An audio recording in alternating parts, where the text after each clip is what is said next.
ഇന്നും യേശുവിനോടുകൂടി യാത്ര തുടരാമെന്ന ഈ ശുശ്രൂഷയിലേക്ക് താങ്കളെ സ്വാഗതം ചെയ്യുകയും കർത്താവായ യേശു ക്രിസ്തുവിൻ്റെ നിസ്തുല്യ നാമത്തിൽ വന്ദനം പറയുകയും ചെയ്യുന്നു.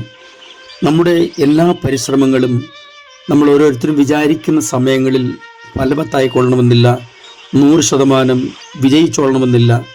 ഏതെങ്കിലും കാരണവശാൽ നമ്മളുടെ കണക്കിനനുസരിച്ച് കാര്യങ്ങൾ സാധ്യമായാൽ നമ്മൾ വിചാരിക്കുന്നത് കുഴപ്പമില്ലാതെ നമ്മൾ കാര്യങ്ങൾ നിർവഹിച്ചു, അതുകൊണ്ടാണ് കൃത്യസമയത്ത് ജയത്തിലെത്താൻ കഴിഞ്ഞത്.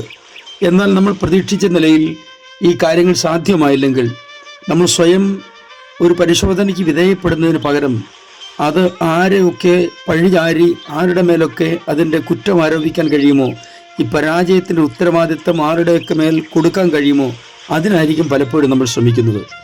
സുഹൃത്തെ, ദൈവം ഒരിക്കലും നമ്മുടെ പരാജയം ആഗ്രഹിക്കുന്നില്ല. അതെ, ജയത്തിലേക്ക് നമ്മെ നടത്തുന്ന ദൈവം നമ്മുടെ കൂടെ തന്നെ ഉണ്ട്.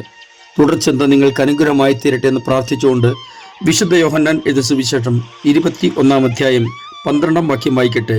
യേശു അവരോട്, വന്ന് പ്രാതൽ കഴിച്ചുകൊള്ളുവിൻ എന്ന് പറഞ്ഞു.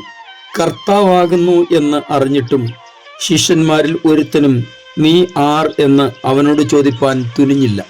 യേശു കർത്താവിൻ്റെ ഉയർത്തെഴുന്നേൽപ്പിൻ്റെ അടുത്ത ദിവസങ്ങളിൽ സംഭവിച്ച ഒരു കാര്യമാണ് ഈ വായിച്ച വാക്യത്തിൻ്റെ പശ്ചാത്തലം.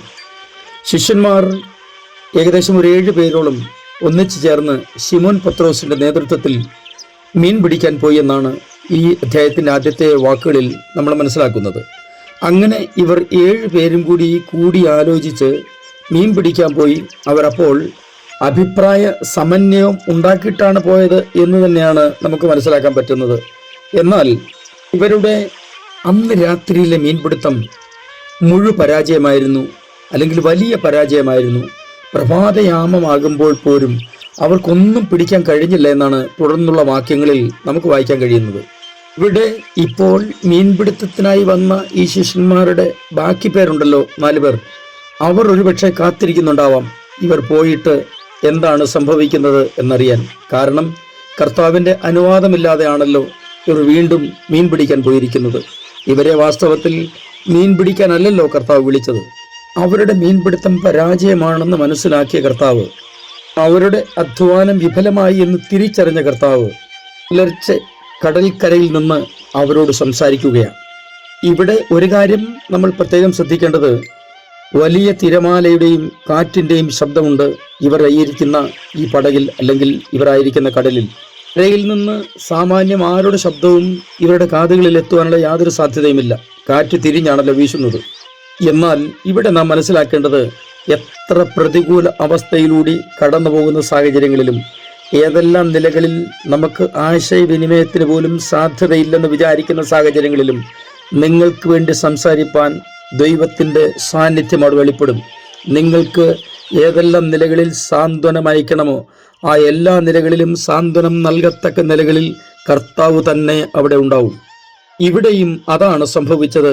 അവർക്ക് സാന്ത്വന സ്പർശമായി കർത്താവ് അവിടെ എത്തി.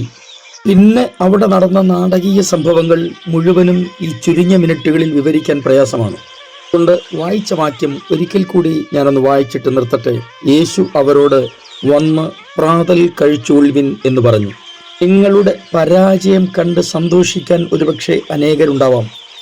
സഹാനുഭൂതി അഭിനയിക്കാൻ ചിലരൊക്കെ ഓടിയെത്തി എന്ന് വന്നേക്കാം. എന്നാൽ കർത്താവ് വരുന്നത് നിങ്ങളോട് വെറും സഹാനുഭൂതിയുടെ വാക്കുകൾ പറയുവാനോ എന്തെങ്കിലും ഭാവപ്രകടനങ്ങൾ കാട്ടിയിട്ട് മടങ്ങുവാനോ അല്ല, നിങ്ങൾക്കാവശ്യമായ മറുപടി, വിടുതൽ നൽകുവാൻ തന്നെയാണ്. തീർച്ചയായിട്ടും അത് സംഭവിക്കും.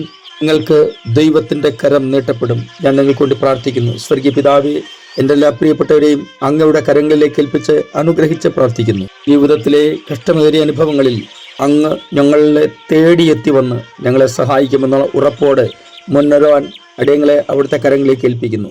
പ്രാർത്ഥന കേട്ടിരിക്കുന്ന സ്തോത്രം യേശു ക്രിസ്തുവിൻ്റെ അൻപുള്ള നാമത്തിൽ തന്നെ. ആമേൻ.